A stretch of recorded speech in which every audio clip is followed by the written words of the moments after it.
So speaking about the human sufferings, then an update about our phone system. After 5 hours of work with an expert, one phone is working, halfway working again. And that's the phone if you walk into the monk's office on the right. So you can actually call out from that phone, and people who call the monastery will get that phone and can leave messages.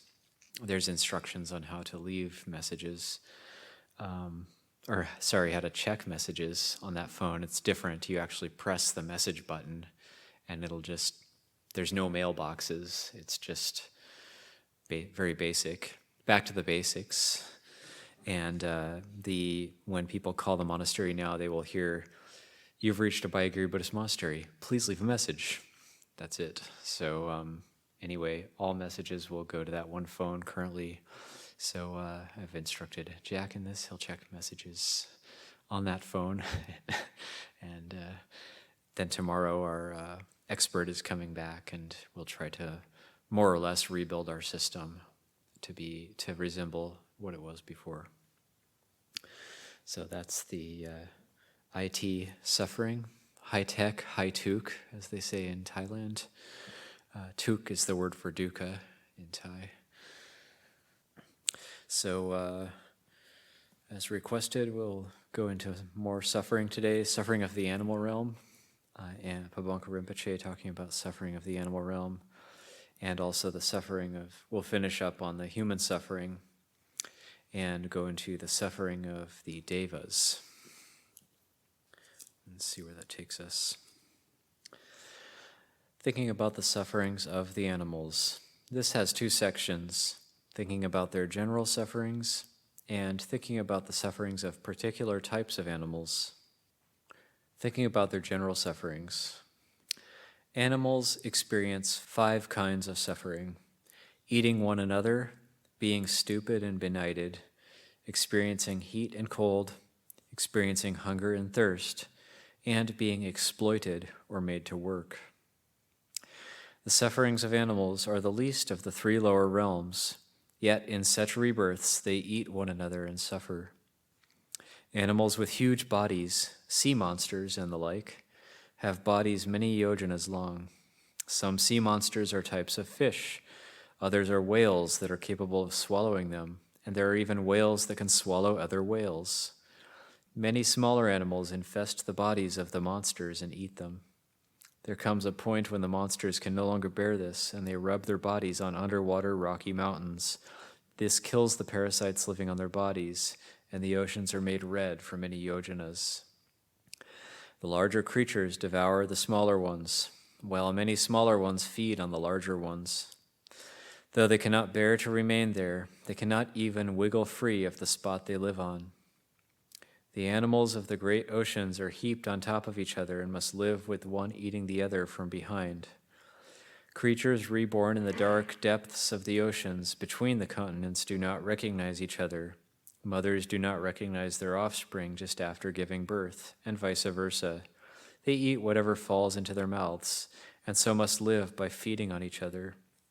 Interestingly, the California newts, if you learn about them here in the monastery, they actually, when they're hungry, they just open their mouth and just keep walking, and whatever falls into it, they just eat, including other newts. So it's true. Even the animals in the human realms eat each other. Hawks eat little birds. Birds eat worms. Beasts of prey and deer kill each other. Hunting dogs stalk deer and kill them, and so on. You should not look on all this suffering as if it were some spectacle happening over there. You must meditate on it in order to gain insight into what happens when you are reborn as one of these sentient beings. Animals are stupid and benighted. They do not even know whether they are being led to a place to be slaughtered or to be fed, much less know anything else. They suffer from heat and cold. They are scorched to death in summer, frozen to death in winter, and so on. Once a lama picked up a long red worm in his hand and asked it, "Aren't you a Kampa monk?" "I am," it said in human speech. We cannot be certain we won't be born as such worms. One can cite this story. The father of a Bonpo villager died, and Milarepa predicted that the father would be reborn under a piece of dung in the valley's heights. We might wonder, how could we ever get such a rebirth? But this might in fact be only an hour away. When we are reborn as worms, we have to live wriggling under the ground just to keep breathing. Or we might get eaten by birds. But even if they ate our upper half, still we would not die. Our lower half would continue to wriggle. How can we be certain that we will live like this or not? Even if we do nothing else, we must work hard at preventing our rebirth in such a base state. Most animals, moreover, are ugly in shape and coloring. They also get hungry and thirsty and spend the whole day on the ground in search of food, suffering because they do not find any. We cannot stand it now when somebody calls us a mangy old dog. What would we do if we were actually reborn as one? Look at the food, drink, sleeping places, and so forth that dogs have. The only places they can find food are inside human dwelling places. Yet when they go inside, everyone says, "A dog's come in," and for no reason they act like a demon has come inside. What else could this be but the result of the dog's evil karma? In some monasteries, dogs howl when the horns are sounded for monks to assemble. This is a sign that some monks have been reborn as dogs. Actually, that's a widespread belief in Thailand as well, that dogs that howl when the bells are rung were previously monks. Some animals are coin-like in shape, with no arms or legs at all. Once a lama in Dakpo regularly received butter from one family that sponsored him and meat from another, but the lama had not consecrated them. He died and was reborn as a she-yak that used to give a lot of milk in the household of the family that offered the butter. Later the yak fell down a ravine and the river carried it off. The layman who had given the meat found the yak. When he had eaten its meat, he discovered writing engraved on one of its ribs. "I have repaid my debt of meat to the so-and-so family and my debt of butter to family such and such." Lamas, monastic officials, geshe scholars, and the like may get exemptions in monasteries, but the law of cause and effect makes absolutely no exemptions. If we are not careful now, it wouldn't be difficult for the head of a family to change places with his donkey or his guard dog. There is a story of a family that used to sacrifice animals to the Tirtika idol. I believe that's like the Hindu idols behind their house whenever their luck was bad. Things would then go very well. The father of the family's dying words were, "Make more animal sacrifices." The father was later reborn as a bull, and his own son performed a sixfold sacrifice on it. There is also the story of how the head of a family was reborn as a fish in the lake behind his house. We cannot be certain these things will not also happen to us. The suffering of being exploited is as follows. Take the case of a donkey. He is made to carry loads, even though his back may be covered with sores. When he is close to death, he is abandoned where he drops, and he dies while the crows pluck out his eyes even before he has stopped breathing. We must think about these things in order to develop insight into how impossible it is to bear these sufferings in such a rebirth. Most of these animals live in the depths of the great oceans, the dark depths between continents. Some of them live in the lower reaches and others in the higher, like piles of discarded dregs from beer making. The higher animals press down on the lower ones who have difficulty even breathing. Thinking about the suffering of more dispersed animals. These are the animals in the human realms, and they have limitless ways of experiencing suffering. We have all possible causes for taking these rebirths. They are still powerful and many in number. The most powerful of them are, for example, being disrespectful to the Dhamma and his exponents, and celibates calling each other animals. These are illustrated in one story. Once in India, someone acted as a benefactor for those members of the Sangha observing the rains retreat, but the benefactor gave shoddy goods. He was reborn in foul-smelling mud as a worm with a monk's head, and so endured suffering. Once someone said a certain monk looked like a monkey. For saying that, he took 500 monkey rebirths. These stories come from the suttas. I think this is more Jataka tales. Great sins take us to hell rebirths. Medium unwholesome actions take to hungry ghost rebirths. Small unwholesome actions to animal rebirths. The way a bad action becomes great depends on the intention, the merit field, or the material object involved, and so on. By great unwholesome actions, we do not mean obvious things like killing a human being. We will in future lives disappear into the lower realms because of the karma of inadvertently joking about karmically potent beings, such as our parents, or insulting them under our breath. The assurance of not being reborn in the lower realms will only come when we have achieved the patience stage of the path of preparation. Those who have gained the patience stage will not fall into the lower realms. This does not apply to us. We know our present capabilities. Before we die, we cannot expiate the causes we have already accumulated that lead to the lower realms. Once we are reborn in the lower realms, we will not gain any means or a refuge to free us from those realms. Observe and you will know that the animal realm is the best of the three lower realms, but it is still impossible for animals to recite even one Om Mani Padme Hung. It is second nature for them to have powerful delusions, or the three poisons. They therefore accumulate fresh evil karma and migrate from lower realm to lower realm.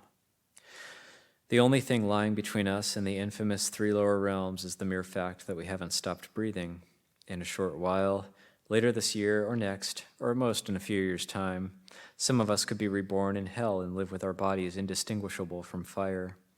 Others could be reborn as hungry ghosts and live while not finding even a drop of water or a speck of food.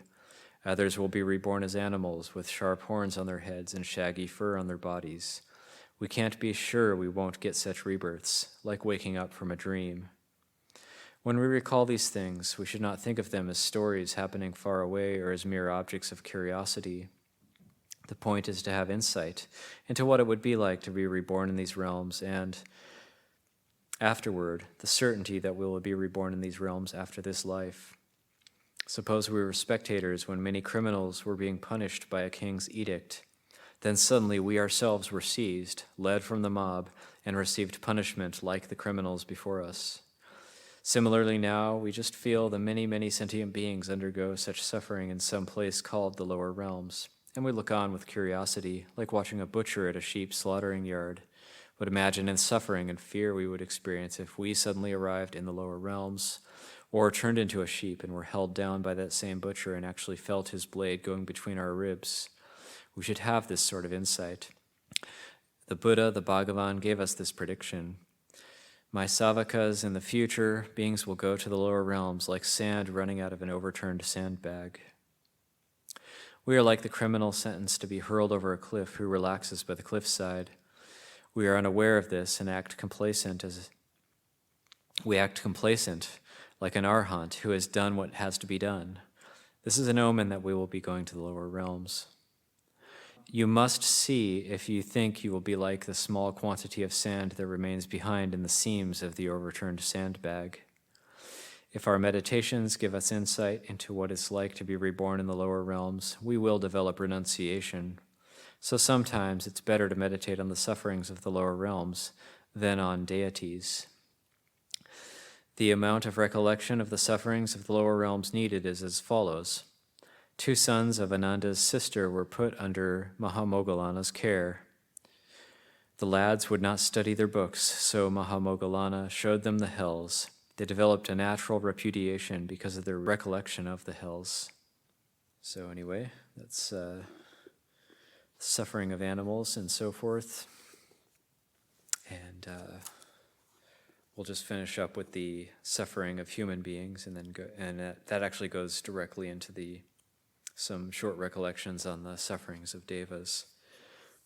So this is getting close to those 8 types of suffering that we do in our chanting. This is the thinking about suffering of seeking things we desire but not finding them. So this is the not getting what one wants is dukkha. This is suffering from heat and cold, or from ignoring the heat, cold, fatigue, fear, and so forth that go along with earning a living. It's like the example of asking something important of an official. First, your hopes of getting what you want tire and trouble you, then you suffer when you do not attain your aims. Some may think that landowners are happy because they possess the causes of affluence, but they have not transcended suffering either. Farmers have to get up early in the morning at the crack of dawn for their work. During the day, they are burned by the sun and tormented by the wind in the midst of dust. Once the seeds have been planted, the grain must be brought in. But until the grain is safely in storage vessels, farmers worry that frost, hail, blight, and drought may come. Even if they prepare the ground, they may not get any crops. These worries continually cause them to suffer. You may think traders are happier than farmers, but traders suffer too. They have to leave their parents, friends, wives, and children behind and risk their lives by wandering through remote lands. They don't dare to lie down and sleep at night. They cross rivers, passes, narrow paths, and so on. Some show no profit from their trading and lose all their capital as well.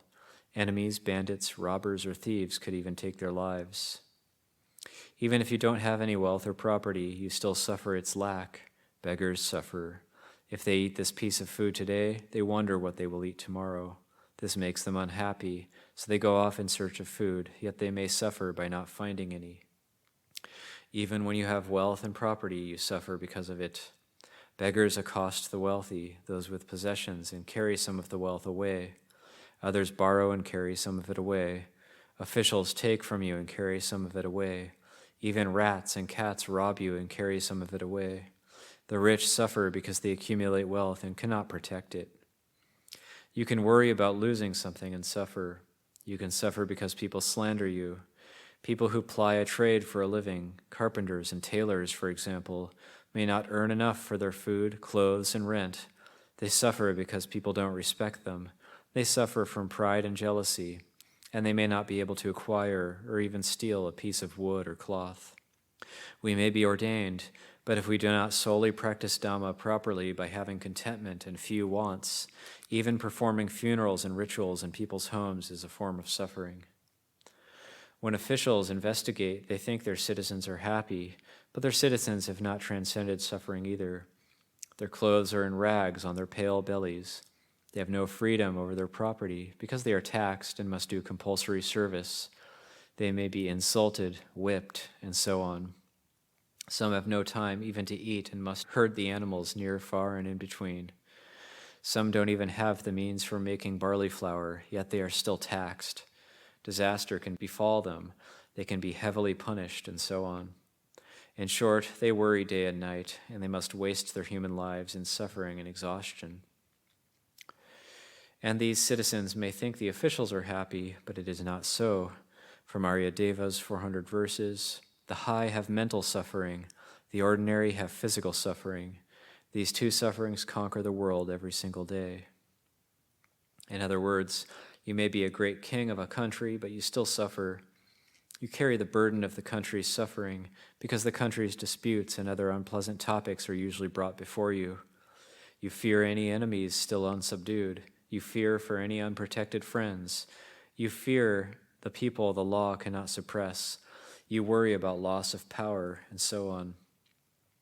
We ordained people only eat at lunchtime, yet we have to wear ourselves out with a great deal of work.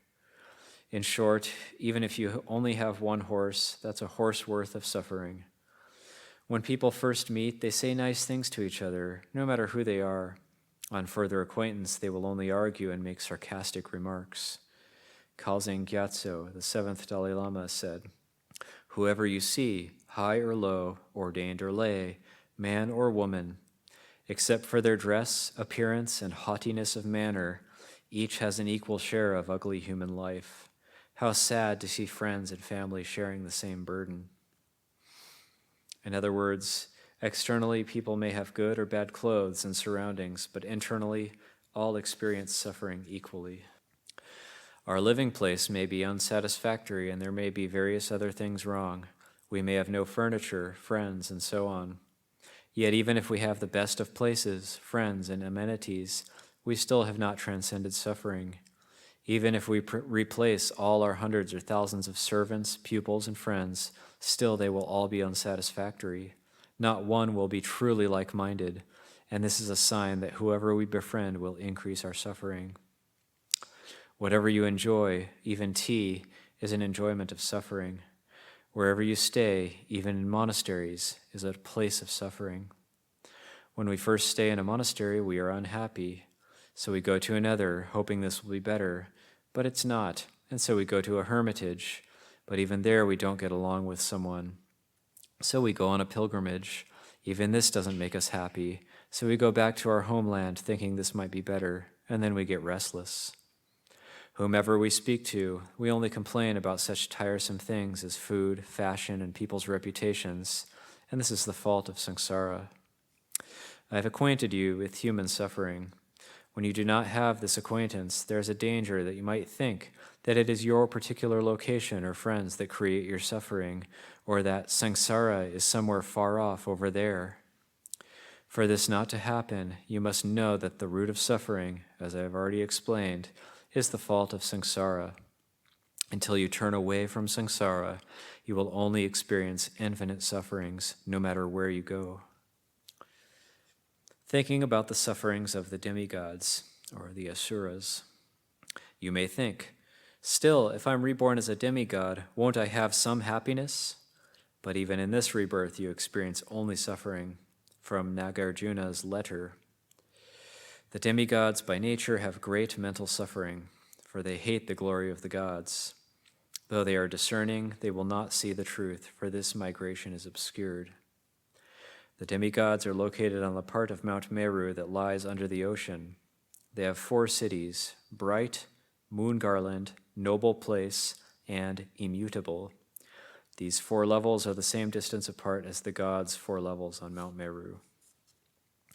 The demigods cannot generally compete with the gods except in a few things where they are similar, and the gods steal the beautiful demigod women.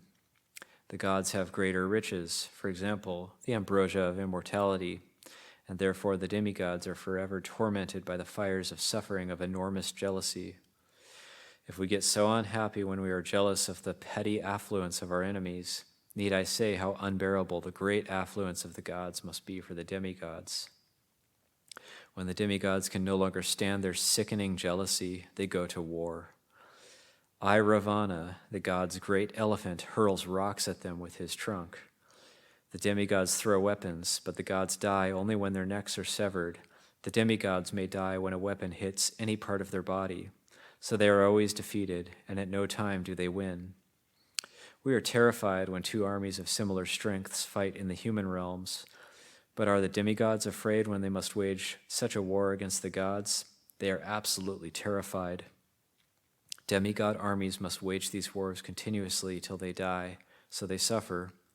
The demigod women back home are also tormented by suffering, for they can witness everything in the surface of Lake Adarsha, the defeat of the demigod armies, the deaths of their companions, and so on. Though the demigods have wisdom, their rebirth is so veiled by kama that in that rebirth they are not fortunate enough to see the truth. In that case, you may ask, these are the sufferings of the gods, the devas. Are these so-called gods happy? No, the desire realm gods also experience suffering, from falling when they leave that rebirth, from being intimidated, and from being maimed, killed, and banished. The first of these is as follows. These are verses. Their body color becomes ugly, their thrones do not please them, their flower garlands fade, their clothes pick up stains, and their bodies sweat for the first time. These, the 5 omens of death, signal departure from paradise. When these happen to gods in the celestial realms, they are like omens of death, proclaiming that even people beyond the earth will die. In other words, there are 5 signs of distant death and 5 signs of approaching death, and the gods suffer when these 10 omens appear. The luster of their body fades, they refuse to sit on their thrones. That's actually in the suttas as well, that they no longer delight in their seats. The flowers they wear fade, their clothes pick up stains, they sweat, and so on. Their bodies give off less light, water adheres to their bodies when they wash, the jewelry on their bodies gives off an unpleasant sound, their eyes blink, and they keep to one place. When these 10 signs appear, they wail in some forsaken place, writhing like fish out of water. Gods undergo this suffering for 7 of their days. In the realm of the 4 Maharajas of the cardinal directions, for example, this lasts for 350 human years. The gods undergo 3 phases: the previous rebirth that caused them to be reborn as gods, their present situation as gods, and wherever they will be going after they die. The gods know all three, so they know where they will be reborn next. The gods did not use their early part of the rebirth to create even one kind of virtue, such as considering their own suffering and developing renunciation, or considering the sufferings of others and developing compassion. Thus, their previously accumulated merit is running out, having been used up. Suppose you wear a monk's shawl that costs 10 sang, while other monks wear shawls that cost only 1 sang. That means you have squandered 10 times as much as the results of your merit. Similarly, bliss in the God realms is so intense that it uses up a lot of merit, and hence the gods are normally reborn in the lower realms. This is why they say now that now is the time for us to accumulate merit, not the time to squander the results of merit. The gods know they will fall, and it increases their suffering. They see that they will be without their affluence, the celestial realms, their body, possessions, friends, and so forth, and will be reborn in the lower realms. Their mental suffering is 16 times greater than that of the hells. We have such suffering and mental anguish when we die, even though we are uncertain whether our next rebirth will be good or bad. They are certain, however, for they see that they are sure to be reborn in the lower realms. They say things like, "Alas, I shall not see the grove of chariots again." The other gods and goddesses cannot even bear to look at those displaying the signs of death. They avoid them as they would shun a corpse and leave them in solitude. Those about to die say to their companions, "I have only a short while to live, and then will move on to my next rebirth, which will be miserable, so I want to see you now." They make these heart-rending pleas, but the others cannot bear even to look at them with their own eyes. Their old companions and once firm friends put flowers on the end of a pole, and so on, and, keeping their distance, place these on their heads. They pray for them. "After you die and leave these rebirths, you will be reborn in the human realm. May you then accumulate merit and be reborn as a god again." This is all they do, and it only adds to the misery of the dying gods, making their mental anguish even greater. The gods with smaller amounts of merit see the majesty and affluence of the gods with greater merits. This is intimidating, and they have even greater suffering and mental anguish thereby. When the gods and demigods fight, they experience the suffering of having their limbs cut off, of being maimed, and of dying. The less powerful gods suffer because the more powerful gods drive them out of their dwellings. In a rebirth as a god of the higher realms of form and formlessness, one does not have the sufferings of displaying the signs of death, but one is still oppressed by the suffering of all conditioned phenomena. One still has delusions and obscurations, and one will suffer by taking bad rebirths because one is powerless to remain in this rebirth, powerless to control one's death or where one will go afterwards. Vasu Bandhu says in his instruction for the accumulations, "Those in the form and formless realms transcend the suffering of suffering for a while. But these lords of single-pointed concentration remain motionless for aeons, so it is most certain they'll not be liberated and will later fall from there." In other words, when you're reborn as, for example, a formless realm god, you know that you have been reborn. Then you enter meditative absorption for many aeons and eventually die and fall to a lower state. You therefore suffer because you are powerless to maintain your state. These rebirths as gods use up merit, and when there's no more accumulated merit left, the gods must leave that life and are reborn in a lower state. But because the continuity of their conceptual wisdom has been broken, they will be very stupid and more lacking in wisdom than other beings. Some people mistake the actual jhana concentration states for liberation and think that when they attain these states, they have gained liberation. Later, when they see that they are going to take rebirth, they deny that there is liberation and so are reborn in the hell without respite. This is why being reborn in these states is no different from staying in a cauldron in hell. All you have done is lost your direction temporarily. Far better to be in the human realm as some old beggar woman reciting Om Mani Padme Hung instead. Khalzin Gyatso, the 7th Dalai Lama, said, "The famous so-called 3 realms of samsara are a house of molten iron. Go in any of the 10 directions and you'll be burnt by suffering. Your heart aches, but these are your surroundings. You wander in such an evil place, and sad are your surroundings." In other words, you may be reborn anywhere in samsara, from the depths of the hell without respite to the heights of the peak of existence. But it is like staying in a 6-story house of molten iron. You've not transcended suffering at all. Once during a famine, some children asked for barley flour, but were given several varieties of turnip instead. The children wouldn't touch any of them and said, they're turnips. Similarly, wherever you are reborn, its nature is suffering. Only certain aspects are different, and everyone is equally happy or unhappy. To summarize, you are endlessly tortured by the 3 types of suffering. We in samsara have such thoughts as, I am happy, but these thoughts are really suffering in their very nature. Our thoughts of, I am indifferent, are in their very nature suffering. When we pour cold water on a burn, we seem temporarily happy. All our contaminated happy feelings eventually change into suffering, and thus are the suffering of change. Not only these contaminated happy feelings, but all their concomitant primary minds and mental factors, and any contaminated object that serves to develop the happy feelings, all are the suffering of change.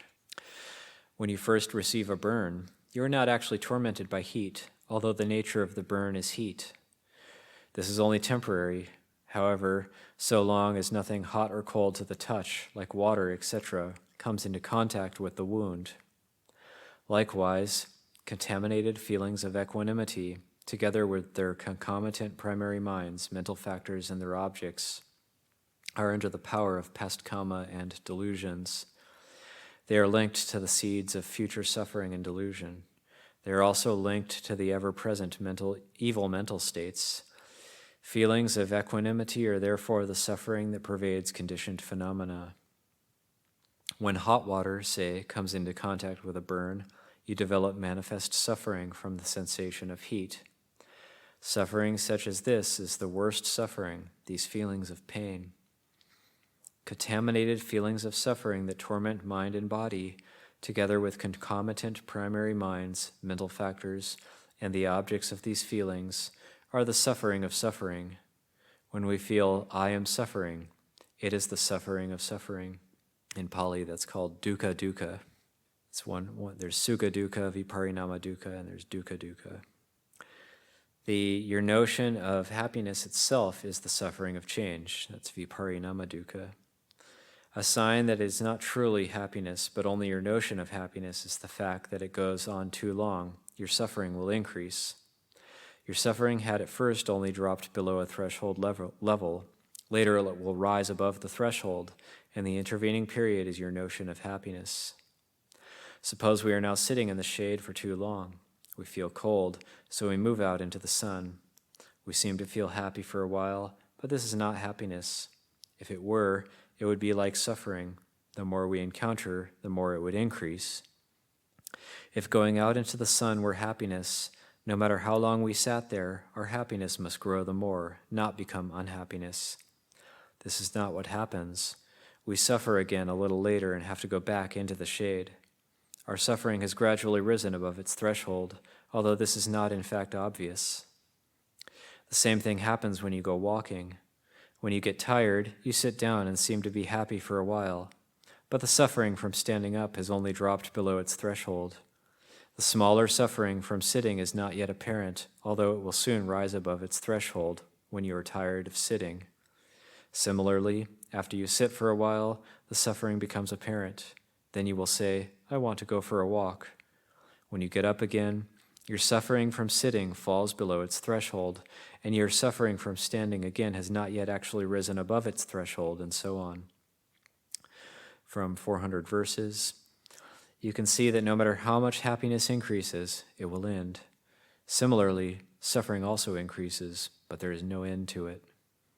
The contaminated aggregates are a case of the suffering that pervades all conditioned phenomena. The creation of these aggregates causes one to become a vessel for all suffering. You experience the sufferings of heat and cold of the hells because you have received the aggregates of a hell being. You experience the sufferings of a hungry ghost's hunger and thirst because you have received the aggregates of a hungry ghost. When you create for yourself the body of an animal, a donkey, say, you carry a load on your back, get whipped, and so on, because you have created for yourself the vessel in which to experience these sufferings. In short, Even the unbearable pain of being pricked by a thorn happens because you are afflicted with a set of aggregates. Just as a man carrying a load of brambles on his naked back will never be without suffering until he puts his load down, you will never be without any type of suffering until you are free of the burden of the contaminated aggregates. They are called afflicted aggregates for 3 reasons. Fire issuing from brambles is called bramble fire.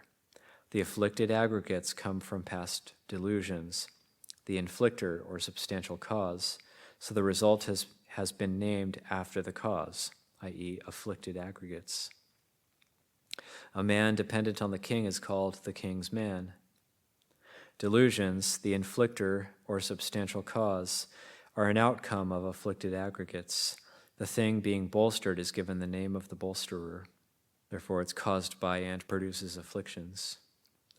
A tree that produces a medicine or a type of blossom is called the tree of this particular medicine, or the tree of that particular blossom. Your own actions arose from your afflicted delusions, so the name of the result has been given to the cause. These aggregates are the suffering that pervades all conditioned phenomena, because the evil states of suffering and delusion are forever adhering to them. As long as one has these aggregates, each time one does not have the feeling of suffering, one will immediately afterward be made to develop much suffering by various means. The suffering that pervades conditioned phenomena therefore pervades all suffering and is the root of the other 2 kinds of suffering. The aggregates created the vessel for the suffering of this rebirth, because they create the future rebirth that leads to suffering. Among all sufferings, the aggregates are the worst. Samsara is a state of helplessness in which one receives the burden of the contaminated, afflicted aggregates by virtue of kama and delusion. This means that one takes rebirth from the peak of existence down to the hell without respite and circles between these over and over again. This is why it is correct to see the contaminated, afflicted aggregates themselves as samsara. In order to weary of samsara, one must weary of the contaminated, afflicted aggregates. Until one wearies of the suffering that pervades conditioned phenomenon, one will not truly weary of samsara. I'll leave it there. So again, maybe that's I think that I'll leave it there in terms of readings from just 2 days of readings from Mahayana teachings before returning to Luang Por Cha and more of the Pali Canon and the suttas. But if anybody has any questions or comments about any of that, I do think there's a lot of good parallels in those teachings, and a lot of the things he's saying, those very basic teachings about the sufferings that humans experience in particular, I found very, very pertinent and very similar to a lot of the things I've read and heard from the Kruba Ajahns. It's pretty strong teachings. Is there any questions or comments? About 5 minutes. Using the term afflicted aggregates, that's also Ajahn Mun in his Ballad of Liberation talks about them in a very similar way. Ajahn, while there would be lots of small specific questions I would have, I think the broader question that I have is, other than if I try and sort of umbrella the theme, which I think ties to how you titled it yesterday around, I forget the exact language, but for me it just felt like developing the urgency to become weary. The yearning for liberation. Thank you. Yeah. And then just all the ways we don't see suffering, and hence don't develop enough urgency. Is there some other broad points that I should take away, other than like all the manifestations of the examples? Does that make sense? Well, I think the overriding message with yesterday's and today's reading is that without contemplating these sufferings and truly internalizing the all-encompassing nature of the suffering of the afflicted aggregates, one won't truly have enough impetus to develop a yearning to be freed or liberated from samsara. One won't have that enough yearning, one won't have enough impetus to really put the effort into say, letting go of the world or have enough courage to actually, or have enough reason for oneself to really let go of everything. And so it's like, I see it as a develop of wisdom, a real insight into the first noble truth, that the all-pervasive nature of suffering, because our minds are constantly saying, well, maybe if I just eat the right foods and get the right medicines and get comfortable enough, then I'll be happy. So it's like that, we hear it like our own teachers, Ajahn Amaro used to talk like this a lot, like then I'll be happy. If I just ... insert your story here, then I'll be happy. Then, so anything you insert, you actually see it as, well, no, then I'll just continue suffering. It's not then I'll be happy. That's a delusion. So to really develop that wisdom that sees that it's also like Ajahn Mahabua saying, when the wisdom got to a certain point, his mind had nowhere to maneuver. It couldn't go anywhere, and it could only go straight into the core of seeing exactly where delusion and ignorance originated from. And so I really do think it's all really pointing at that and it even matches this sutta that I remember Ajahn Kachana read one winter retreat that really moved me, and I hadn't heard it in a long time. It was the Buddha says in the suttas is, not apart from letting go of everything, not apart from abandoning all, not apart from relinquishing all, do I see even any safety for any being. So that's a very strong statement, but it's really what all these teachers are pointing to, and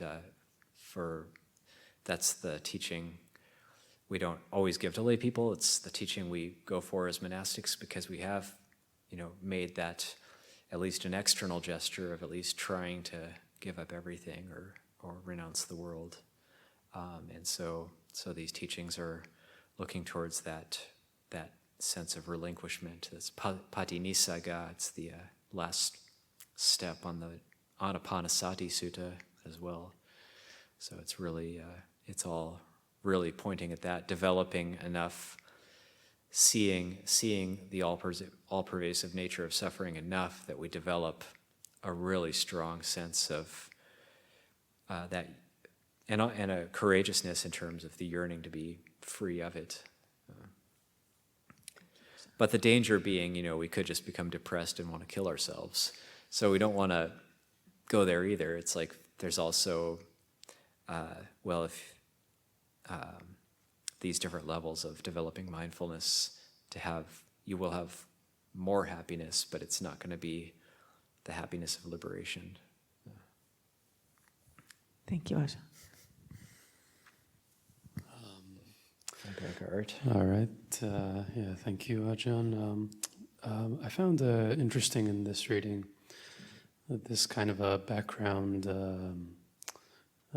of the merit accumulation and using up.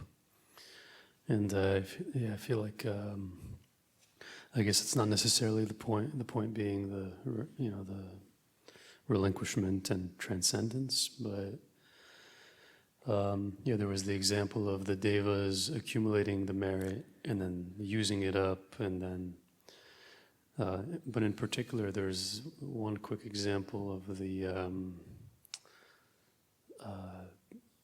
I think it was the monk who wore like a $10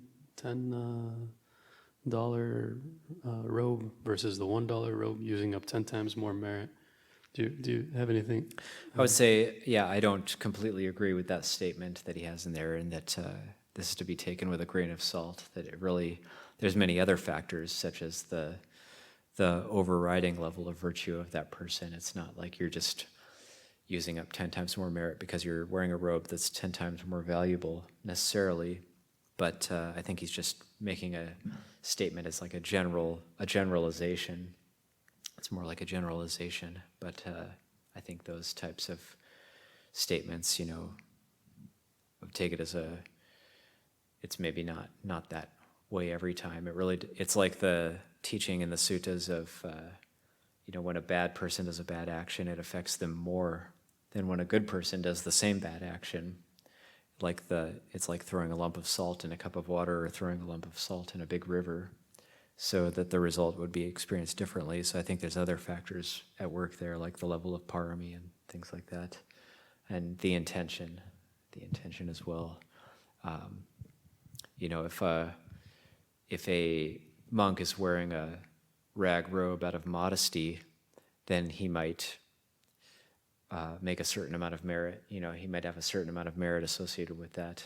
But if a monk is wearing a rag robe with the intention of showing off, then it might be a different type of karma. So externally, it's the same action. So there's also the intention there. But in terms of describing the gods, and I know like Luang Por Biak, Luang Por Anan have also taught people that they give these teachings fairly openly, that the human realm is the realm where we actually build most of our accumulations, and that the other realms, as a generalization, are where you mostly use up the results of past karma, so that the gods actually do use up massive amounts of good karma that has been accumulated previously. Some might be able to make a little bit of more good karma, but generally they don't care because it's so blissful. They don't really care about making more good karma or getting out of suffering, but it's more just resting on your laurels and just receiving the results, just receiving things. Yeah, just to address kind of the comment question about, accumulating merit and then spending merit and using it up, that kind of transactional kind of a thing. It's a totally accurate description, but looking at it also from the perspective of, mental momentum, it's like merit, produces these very positive states of mind. Good actions, wholesome actions produce a positive state of mind, but it's not a permanent. It's not forever, because the momentum just has its own natural course of slowing down and petering out, unless it's repetitively sustained, through that kind of intentional, wholesome action. So, as opposed to maybe looking at it as you're storing up your bank account and then spending the earnings, just seeing it as kind of a psychological, mental momentum that just has a natural course that wears out unless it's repetitively sustained, through that kind of intention. So the idea is to just sort of see the endlessness of it, even if you're constantly making good merit and putting it in your bank account. It's just, it's just a constant refreshing, sustaining that needs to do to maintain that same thing, or else it just has its natural tendency to peter out. Yeah, however much is built up still wears out. Yeah.